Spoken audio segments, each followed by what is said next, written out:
તો જો અહીંયા 6 પછી 8 નો વધારો.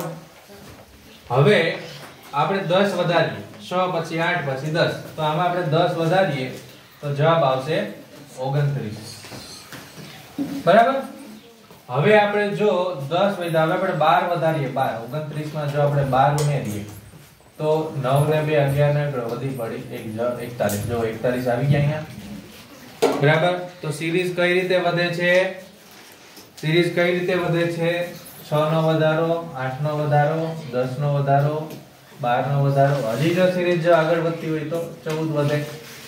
બરાબર. આને કેવા પ્રકારની સંખ્યા કહેવાય? બેકી સંખ્યા. Very good. હા ચલો વિમાન તો પાયલોટ તો બસ તો કોણ? બોલો. Very good driver. બરાબર. ભાઈ આ પાયલોટ છે એ વિમાનને ચલાવે છે હા ને તો બસ ને કોણ ચલાવે? ડ્રાઈવર ચલાવે. આવું આપણે છે. ચાલો નીચે આપેલા 4 પ્રશ્નોમાં દરેક 4 વિકલ્પો છે. 3 વિકલ્પો કોઈરાત. ચાલો મતલબ એક વિકલ્પ એવો છે જે અલગ પડે છે હા ને બહુ સરસ મજાના દાખલા છે ને ભણવાની બહુ મજા આવશે. આ બધી વસ્તુ એવું છે કે આપણે ભણ્યા નથી છતાંય આપણને આવડી જશે. કિલોમીટર, મીટર, મિલીમીટર અને મિલીલીટર.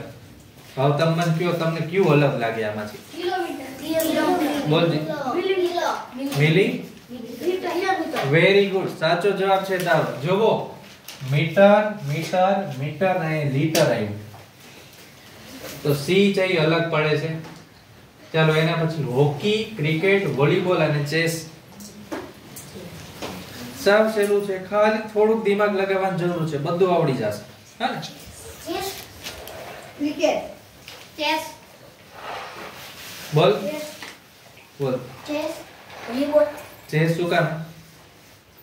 ચેસ તો ચેસ શું કામ? હાલ સાચો જવાબ છે. ચેસ શું કામ? બોલો જી. સર અરે ભાઈ હા બેઠા બેઠા રમી શકાય. એ ઇન્ડોર ગેમ છે. કેવી છે? ઇન્ડોર એટલે કે તમે ઘરની અંદર રૂમની અંદર રમી શકો છો. આ બધી ગેમ આઉટડોર મેદાનમાં રમવી પડે.